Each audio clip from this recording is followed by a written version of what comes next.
Malam itu, Laila meninggal dengan mata yang masih menatap pintu dan mulut yang terus menyebut Majnun, Majnun, Majnun. Hey guys, aku Anissa Darmawan. Welcome back to my YouTube channel dan terima kasih untuk kamu yang udah ngeklik video ini. Di video ini kita nggak bakal ngebahas hal-hal kriminal, konspirasi ataupun yang sadis lainnya, karena yang bakal kita bahas kali ini adalah sebuah kisah yang sangat fenomenal berasal dari Jazirah Arab, tepatnya di negeri Persia.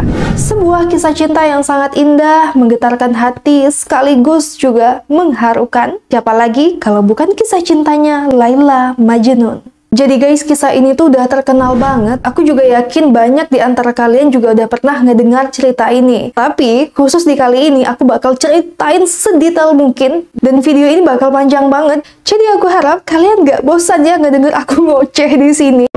By the way, banyak sumber-sumber yang mengatakan bahwa saking terkenalnya kisah cinta Laila Majnun ini telah menginspirasi para sastrawan dunia untuk menciptakan sebuah kisah yang serupa. Mengenai keaslian dari kisah ini sendiri sampai sekarang masih belum ada kejelasan ya. Dari kalangan para sastrawan ataupun ahli sejarah sekalipun belum ada yang mengatakan secara jelas bahwa kisah ini tuh memang real atau cuma fiktif belaka. Tapi terlepas dari itu, sebagai orang awam, kita tentunya lebih pengen nikmatin ceritanya ya.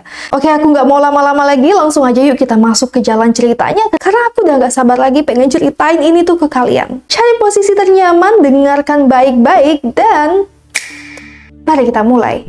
Alkisah di Jazirah Arab, tepatnya di negeri Persia, hiduplah seorang kepala suku bernama Mulawih bin Muzahim yang terkenal di mana-mana. Ia memiliki kehidupan yang nyaris sempurna, di mana dia memiliki seorang istri yang cantik, dudukan yang terhormat, dan bergelimang harta. Namun, meski memiliki kehidupan yang nyaris sempurna, jauh di lubuk hati Mulawih, ia merasakan sunyian yang mendalam. Nah, si Mulawih ini sudah menikah dengan istrinya sekian puluh tahun, namun masih belum dikaruniai seorang anak, guys.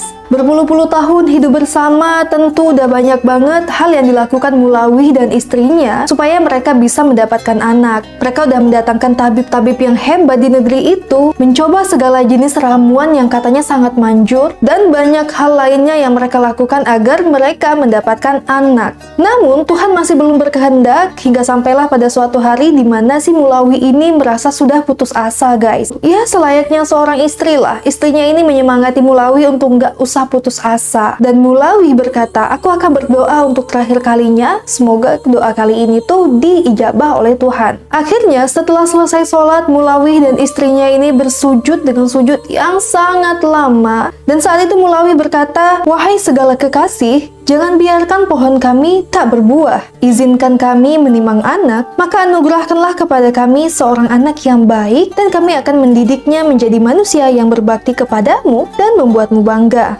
Nah, setelah selesai doa ini, beberapa bulan kemudian istrinya Mulawih hamil, guys. Dan ia melahirkan seorang anak yang diberi nama Qais bin Mulawih. Tahun-tahun berlalu, Qais ini sudah semakin besar. Dia dikenal sebagai anak yang sangat pandai, dia lihai dalam memainkan musik, juga pintar membuat syair-syair yang indah. Bahkan Mulawih juga sangat lihai dalam membangun strategi perang. Seluruh orang di desanya memuji kepandaian Qais ini. Sempurnalah kehidupan Mulawih yang membuat iri banyak orang. Singkat cerita, akhirnya Qais memasuki usia remaja. Udah waktunya Qais ini untuk sekolah, guys. Nah, kebetulan pada saat itu ayah Qais ini membangun sebuah sekolah di mana hanya orang-orang terpandang dan kaya raya aja nih yang mampu sekolah di sekolah ayahnya Qais. Nah, ketika Qais sedang bersekolah, tak sengaja ia berpapasan dengan seorang gadis yang konon sosoknya ini digambarkan memiliki mata yang sangat hitam, rambut hitam tergerai panjang, dan memiliki kulit yang sangat putih, dan gadis ini bernama Laila Mahdi bin Sa'ad. Pertemuan Qais dengan Laila di lorong sekolah inilah, guys, yang menjadi cikal bakal dari lahirnya kisah cinta fenomenal ini. Dimana pada saat itu Qais jatuh hati kepada Laila, dan yang merasakan percikan-percikan cinta itu bukan cuma Qais. Ternyata Laila juga merasakan hal yang sama. Semenjak saat itu mereka lebih sering ketemu di sekolah. Sekolah yang seharusnya menjadi tempat mereka untuk belajar, sekarang udah dialihfungsikan di tempat mereka memadu kasih.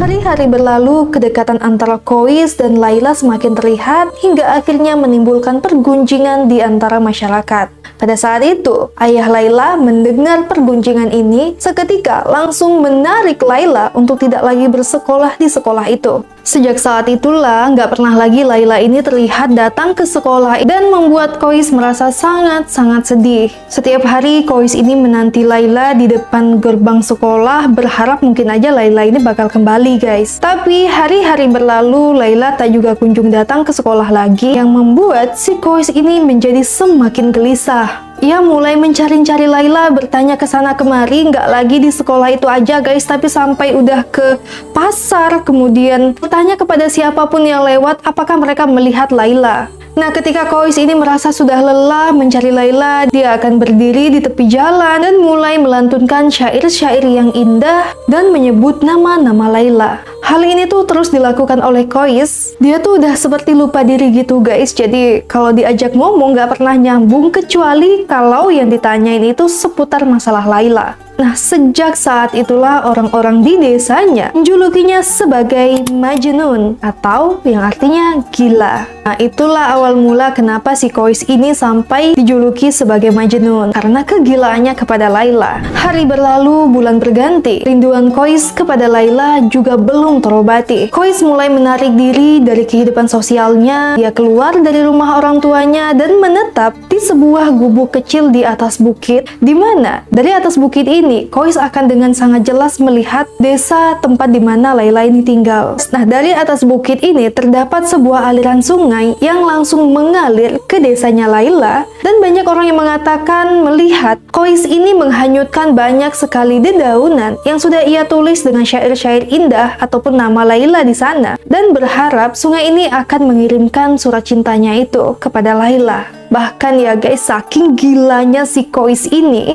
setiap ada hewan-hewan seperti anjing, kucing, ataupun yang lainnya yang ia percaya datang dari desanya Laila, itu bakal dikasihnya makan, meski pada saat itu Kois ini sendiri pun lagi kekurangan makanan. Sebegitu cintanya Kois kepada Laila, sampai sesuatu yang bahkan binatang sekalipun yang datang dari kampungnya Laila, itu juga bakal dia cintai sepenuh hati. Ada gak sih cowok kayak gitu sekarang? Ada nggak ya? Oke, lanjut ya. Nah, karena melihat kondisi Kois yang semakin hari semakin menyedihkan, dia udah nggak sekolah lagi, udah nggak tinggal di rumah orang tuanya lagi. Para sahabatnya Kois dari sekolahnya itu datang menemuinya dan berencana untuk mempertemukan Kois dengan Laila. Tiga temannya ini berencana untuk menerobos masuk rumah Laila dengan cara menyamar menjadi seorang perempuan. Kabar ini tuh entah gimana caranya sampai juga di telinga Laila. Pada saat itu Laila nih seneng banget, tapi dia masih kayak nggak percaya gimana caranya Kois bakal datang ke rumahnya gitu. Sedangkan ayahnya ini melarang banget Laila bertemu dengan Kois. Hingga akhirnya sampailah di hari H di mana Kois dan ketiga temannya memang masuk ke rumahnya Laila melewati para penjaga dan pembantunya dengan sangat-sangat mudah. Sampailah mereka di depan kamarnya Laila. Ketiga temannya ini menunggu di luar, sedangkan Kois masuk ke dalam kamarnya Laila. Setelah sekian lama, kerinduan yang menumpuk di dalam hati, akhirnya Tuhan membiarkan mereka untuk bertemu sejenak, di mana ketika itu Kois mengetuk perlahan pintu kamar Laila. Laila membukanya dan mereka terdiam sejenak. Tak ada satu patah kata pun yang keluar dari mulut mereka. Kois hanya memandang Laila tanpa berkedip dan perlahan mengeluarkan air mata. Pada saat itu Kois langsung terjatuh dan bersujud di kaki Laila, dan ia mengatakan akan lebih sering datang untuk menemuinya. Nah, pada saat itu, para pembantu-pembantunya Laila ini udah mulai curiga, guys. Kenapa? Karena ketiga temannya Laila ini kok nggak masuk ke kamar. Akhirnya, pembantunya ini melapor ke ayahnya Laila. Ayah Laila menuju kamar, mendobrak kamarnya. Beruntung, Kois dan ketiga temannya ternyata udah kabur duluan, guys. Pinter juga mereka ya. Sejak saat itulah, ayah Laila ini semakin membatasi ruang geraknya Laila, sehingga ia tidak diperbolehkan untuk keluar rumah sama sekali. Hari-harinya Laila ini hanya dihabiskan dengan termenung di jendela kamarnya. Setiap kali angin datang menerpa tubuhnya, ia akan memejamkan matanya seolah-olah angin ini tuh membawa pesan cinta dari Kois. Ya, mereka emang sama-sama melankolis gitu ya. Sejak kecolongan kemarin, ayahnya Laila ini memperketat penjagaan di rumahnya. Jangankan untuk masuk ke dalam rumah Laila, bahkan si Kois ini sudah tidak bisa lagi masuk ke desa itu, guys. Karena ayahnya Laila ini juga merupakan kepala suku di desa itu, dan ia memiliki pengaruh yang sangat kuat. Jadi ya bukan suatu masalah untuk dia menugaskan para penjaganya, atau mungkin ya memang warga di desa itu untuk kalau ngelihat si anak gila ini jangan dibiarkan gitu. Nah, dari insiden ini terdengarlah sampai di telinga ayahnya Kois. Karena merasa kasihan dengan anaknya, ayah Kois ini datang ke kediamannya Laila dengan maksud untuk melamar Laila. Melamarnya ini untuk si Kois ya. Jadi pada saat itu ayahnya ini membawakan banyak sekali hadiah. Namun sayang, ayahnya Laila menolak lamaran itu. Ia mengatakan bahwa tidak akan memberikan putrinya kepada seorang pemuda gila yang hidup di atas bukit sendirian, bicara dengan binatang, atau mungkin melantunkan syair-syair di tepi jalan. Mendengar jawaban ayahnya Laila, ayah Kois ini merasa sangat sakit hati karena sebagai orang yang terpandang juga ia merasa diinjak-injak harga dirinya. Jadi ketika pulang dari rumahnya Laila, ia memutuskan untuk membuat sebuah pesta yang besar, di mana pesta ini dihadiri oleh seluruh gadis cantik dari negeri itu.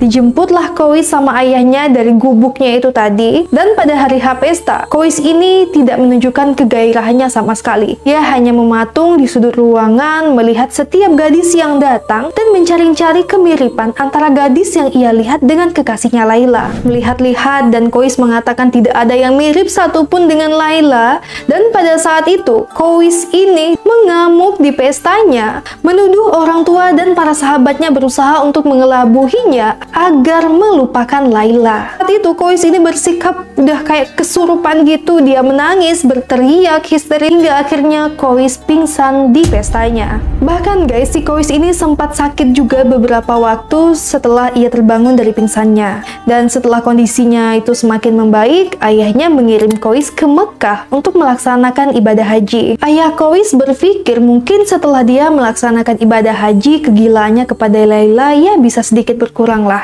Tapi ternyata enggak guys. Di depan Ka'bah, Kois justru berdoa kepada Tuhan dengan doa yang akhirnya memang menyengsarakan dirinya sendiri. Jadi lebih kurang doanya itu seperti ini. Wahai yang maha pengasih, Raja dari segala raja pencipta, Engkau yang menganugerahkan cinta, aku hanya memohon satu hal kepadamu. Tinggikanlah cintaku kepada Laila sedemikian tingginya, sekalipun aku sendiri harus binasa karenanya. Jadi bukannya berdoa minta supaya hatinya itu dibukakan, supaya dia tuh nggak lagi menderita karena cintanya kepada Laila, Kois ini lebih memilih buat makin menderita daripada ia harus melupakan kekasihnya guys. Oh ya Allah. Nah, setelah selesai melaksanakan ibadah haji, Kois bukannya pulang ke kampung halamannya, tapi ia justru pergi mengembara kemanapun kakinya melangkah. Ia tak memberitahu orang tuanya, sahabatnya, atau siapapun itu. Sehingga banyak orang yang berpikir bahwa si Kois ini mungkin saja sudah mati selama di perjalanan. Bertahun-tahun setelahnya, suatu hari seorang musafir lewat di sebuah pegunungan, di mana di pegunungan ini terdapat sebuah bangunan yang sudah roboh. Dan di sana ia melihat sosok yang aneh dengan rambut panjang sebahu, wajah yang nyaris dipenuhi dengan kumis dan jenggot yang berantakan, baju yang compang-camping, dan sosok ini tuh hanya duduk termenung di antara reruntuhan bangunan itu. Ketika si musafirnya ini mendekat, ia melihat seekor serigala liar sedang tertidur di kaki orang aneh ini. Saat itu musafir ini mengucapkan salam. Namun orang aneh ini bukannya menjawab salamnya, justru mengatakan, "Hush, jangan bangunkan sahabatku." Maksudnya si serigala ini tadi. Karena melihat keanehan dan juga rasa penasaran yang menggebu-gebu, ia memutuskan untuk duduk sejenak di samping orang aneh ini tadi guys. 1, 2, 3 jam berlalu, tidak ada sepatah kata pun yang keluar dari mulut mereka, hingga sampai akhirnya si orang aneh ini melantunkan syair yang sangat indah, dan ia menyebutkan seorang nama gadis di sana, yaitu Laila. Langsunglah musafir ini tahu bahwa orang yang ada di sebelahnya ini merupakan Kois yang kisah cintanya sudah terkenal seantero Jazirah Arab. Ternyata Kois masih hidup, guys. Singkat cerita, akhirnya si musafir ini sampailah di kota tujuannya. Di sana, ia menceritakan bahwa Kois itu ternyata masih hidup, guys. Berita ini pun lambat laun terdengar di telinga ayahnya Kois. Ia yang sudah mencari-cari anaknya setelah sekian tahun menghilang, akhirnya menemui si musafir ini dan bertanya di mana sih tepatnya ia bertemu dengan Kois. Nah, dengan berbekalan petunjuk jalan dari si musafir, ayahnya Kois datang ke pegunungan dan sampailah ia di bangunan tepat di mana Kois tinggal. Di saat itu, ayahnya Kois memanggil-manggil namanya dan keluarlah Kois dari celah-celah bangunan yang udah runtuh itu. Berjumpalah mereka setelah sekian tahun gak ada ketemu, guys. Karena ketemu dengan anak semata wayangnya yang udah sekian puluh tahun ditunggu kehadirannya ini, tentu pertemuan ini jadi dramatis banget. Mereka sama-sama menangis, berpelukan. Ayahnya Kois ini bermohon-mohon kepada anaknya untuk pulang ke rumah. Namun pada saat itu Kois menjawab, "Wahai ayah, ampunkanlah aku dengan segala kesedihan yang kutimbulkan kepadamu. Tolong lupakan aku. Anggap saja selama ini kau tak pernah memiliki seorang anak. Sebab ini akan meringankan beban kesedihanmu. Ini sudah nasibku mencintai, dan aku akan terus memegang teguh cintaku hingga akhir hayat." Kois! Jadi ini tuh jadi pertemuan terakhir mereka, guys, karena memang ayahnya juga ngerasa udah kayaknya anaknya ini udah nggak bisa diapa-apain lagi. Jadi pada saat itu ayahnya berpesan kepada Kois untuk menjaga dirinya sebaik mungkin, dan kalau seandainya nanti ia ingin pulang ke rumah, kau pulanglah ke rumah. Sejak kejadian ini, setiap musafir yang lewat di pegunungan itu biasanya akan mampir ke bangunan tua tempat di mana Kois tinggal, hanya sekedar ingin mendengarkan syair-syair ataupun senandung seruling yang dimainkan oleh Kois. Bahkan juga para musafir ini akan mengambil potongan-potongan kertas atau dedaunan dari perkarangan rumahnya Kois, di mana biasanya di potongan kertas kecil ini tuh sudah ada penggalan-penggalan syair yang Kois tulis untuk kekasihnya Laila. Jadi sama orang-orang musafir yang singgah ke sana tuh diambil, terus potongan kertas atau daun ini kemudian entah gimana caranya diberikan kepada Laila. Pada saat itu rasanya bagi mereka si musafir ini tadi itu satu-satunya cara untuk menyatukan atau membuat dekat kedua makhluk Tuhan yang saling mencintai ini, guys. Aduh, tragis banget ya. Padahal banyak banget orang yang bersimpati sama mereka berdua ini, khususnya si Kois gitu. Tapi entah kenapa ayahnya Laila tuh bener-bener ngukuhin egonya supaya nggak ngizinin mereka berdua ini bersatu, guys. Hingga akhirnya sampailah di suatu hari Kois ini kedatangan seorang panglima perang yang bernama Amar, di mana si Amar ini sengaja mendatangi pegunungan tepat di mana Kois tinggal hanya untuk membuktikan apakah benar kisah cinta fenomenal yang selama ini selalu ia dengar itu memang benar-benar ada. Nah, pada saat ketemu ini, Kois sedang mendendangkan syairnya. Dia menangis, membuat hati Amar yang merupakan seorang panglima perang biasanya itu bengis ya. Tapi ketika melihat kondisi Kois, ia merasa begitu kasihan hingga akhirnya ia dan pasukannya mendatangi desa Laila. Terjadilah pertempuran di desa Laila pada saat itu, di mana pasukan Amar mendatangi desa itu karena merasa marah dan dendam kepada warga desa dan ayahnya Laila yang sudah menyebabkan kehancuran hidup seorang manusia. Jadi terjadilah perang di sana, guys. Banyak banget dari warga-warga desa Laila itu yang dibantai habis oleh si Amar ini. Nah, pada saat itu, ketemulah si Amar ini dengan ayahnya Laila. Ayah Laila berkata kepada Amar, "Jika engkau menginginkan putriku untuk dinikahi atau bahkan untuk dibunuh, aku tidak akan melawan. Namun, ada satu hal yang tidak akan pernah dapat aku terima, yaitu jangan minta aku untuk memberikan putriku kepada si orang gila itu." Alias si Kois, guys. Wah, ini tuh ego orang tuanya udah udah di langit ketujuh ya. Jadi dia lebih baik ngelihat si anaknya ini dibunuh daripada membiarkan Layla menikah dengan Kois. Di satu sisi, Kois yang mendengar berita perperangan ini langsung menuju desa Layla. Di sana, bukannya ngebantuin pasukan Ammar, ia justru merawat para warga-warga yang terluka dari perperangan ini. Ammar yang melihat kejadian ini tuh bertanya kepada Kois, "Wahai Kois, kenapa kamu justru ngebantu pihak musuh?" Dan Kois menjawab, "Orang-orang yang terluka ini berasal dari desanya Layla. Bagaimana mungkin aku biarkan mereka terluka, sedangkan mereka berasal dari satu suku dengan kekasihku Layla?" Si Ammar yang ngedengar jawaban Kois ini udah tersadar guys, kayaknya bener apa yang disampaikan sama ayahnya Layla.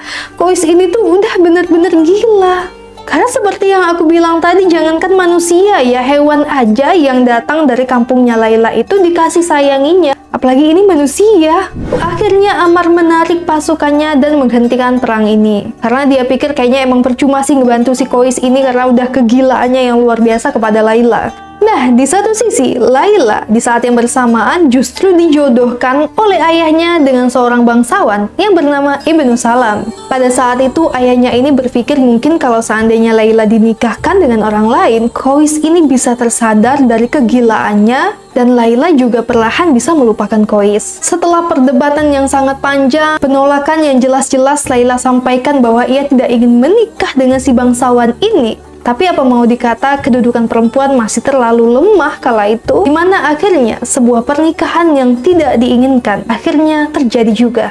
Nah, pada saat itu sebenarnya Ibnu Salam ini mengetahui kisah cinta antara Layla dan si Majnun alias si Kois tadi. Tapi dia berpikir mungkin aja seiring berjalannya waktu memperlakukan Layla dengan sangat baik, dengan sangat santun. Bahkan ketika Layla meminta untuk tidak pernah disentuh oleh suaminya, Ibnu Salam ini memang benar-benar tidak pernah menyentuh Layla sama sekali guys. Kabar pernikahan Layla tersebar ke seluruh penjuru negeri, mana memang pada saat itu pestanya diadakan dengan sangat besar-besaran guys. Seluruh orang-orang yang berpengaruh di negeri itu diundang dan mereka melakukan pesta berhari-hari lamanya. Tak butuh waktu lama bagi Kois untuk mendengar berita pernikahan si kekasihnya ini. Pada saat itu, Kois ini menangis sejadi-jadinya. Berhari-hari ia meratap pernikahan kekasihnya, ia melantunkan syair-syair yang sangat memilukan hati, yang mana setiap yang mendengar ratapan Kois ini pasti bakal ikutan nangis guys. Ya Allah, kalian bayangin deh gimana itu perasaannya Kois ya. Nah, bulan-bulan berlalu, ratapan Kois ini sudah tak pernah terdengar lagi. Ia seperti sudah bisa mengikhlaskan pernikahan si kekasihnya ini. Bukan karena Kois udah nggak mencintai Layla ya, bahkan justru perasaannya pada saat itu semakin menggebu-gebu. Tapi dia berpikir mungkin saja Layla memang sudah melupakannya dan ia hidup berbahagia dengan suaminya. Hingga akhirnya Kois menuliskan sebuah surat untuk Layla dan isi suratnya itu lebih kurang seperti ini. Layla, semoga kalian berdua berbahagia di dunia ini. Aku hanya minta satu hal sebagai tanda cintamu. Janganlah engkau lupakan namaku. Sekalipun engkau telah memilih orang lain sebagai pendampingmu, janganlah engkau lupa bahwa ada seseorang yang meskipun tubuhnya hancur berkeping-keping, namun ia hanya akan memanggil-manggil namamu, Layla. Sampailah surat ini kepada Layla dan Layla juga mengirimkan selayang surat kepada Kois yang isinya itu seperti ini. Dalam hidupku, tiada sesaat pun waktu berlalu tanpa aku memikirkanmu. Kupendam cintaku sekian lama tanpa bercerita kepada siapapun. Engkau memaklumkan cintamu kepada seluruh dunia, Kois, sementara aku membakarnya di dalam hatiku. Kini aku harus menghabiskan hidupku dengan seseorang, padahal segenap jiwaku milik orang lain. Katakan kepadaku kasih, siapa di antara kita yang lebih dimabuk cinta, aku atau engkau? Nah guys, bertahun-tahun berlalu sejak surat itu dilayangkan dan sampai di tangannya Kois, tidak ada lagi kabar antara Kois dan Layla, jadi mereka memang putus komunikasi. Orang tuanya Kois pada saat itu udah meninggal dan ini membuat Kois merasa semakin kesepian di dalam hidupnya. Nah gimana nih sama kehidupan pernikahan antara Layla dan suaminya Ibnu Salam? Seperti yang udah aku jelasin tadi di awal ya, bahwa Ibnu Salam ini memang memegang teguh janjinya untuk gak akan menyentuh Layla tanpa seizin istrinya itu. Bahkan si Laila ini nggak pernah memulai obrolan dengan suaminya guys. Dia cuma bakal ngomong kalau ditanya oleh Ibnu Salam. Pikiran Ibnu Salam yang mengatakan bahwa mungkin saja seiring berjalannya waktu, Laila ini bisa menerimanya dan mencintainya, ternyata berujung pada sebuah kesia-siaan.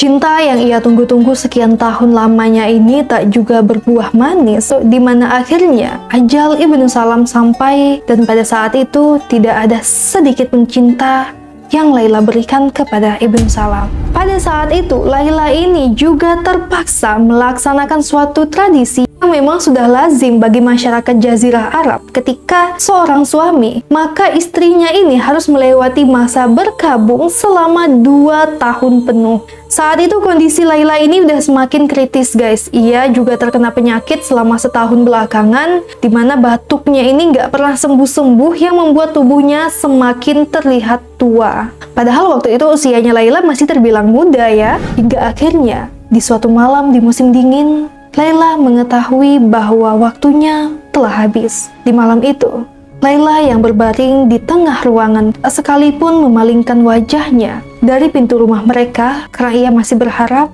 mungkin saja malam itu Kois datang menemuinya untuk terakhir kali. Namun Tuhan tak mengizinkannya bertemu dengan kekasihnya itu. Malam itu, Laila meninggal dengan mata yang masih menatap pintu dan mulut yang terus menyebut Majnun, Majnun, Majnun. Kabar kepergian Laila ini menyebar ke seluruh penjuru negeri dan sampai di telinga Kois. Kalian bayangin gimana perasaan Kois pada saat itu ketika setelah sekian tahun hilang kabar antara Kois dan Laila, sekalinya dengar kabar justru kabar kematian kekasihnya. Tanpa pikir panjang, Kois langsung bergegas mendatangi desanya Laila. Ia menyusuri gurun Sahara yang panas banget di siang hari dan dingin di malam hari. Sambil bercucuran air mata, Kois ini terus berjalan meski tubuhnya tuh udah nggak sanggup lagi buat nerusin perjalanan itu. Bahkan Kois tidak memberikan waktu kepada tubuhnya untuk beristirahat guys. Jadi ketika berjalan, ia pingsan sampai ia harus merangkak. Dan bangun-bangun dari pingsannya, dia terus melanjutkan perjalanannya itu. Ya Allah, kalian kebayang gak sih gimana itu perasaannya? Hingga akhirnya setelah sekian waktu menyusuri gurun, sampailah Kois di desanya Laila. Ia bertanya kepada beberapa orang yang ia temui, apakah benar kabar yang mengatakan bahwa kekasihnya ini telah tiada? Dan orang itu menjawab, iya, Laila memang sudah meninggal.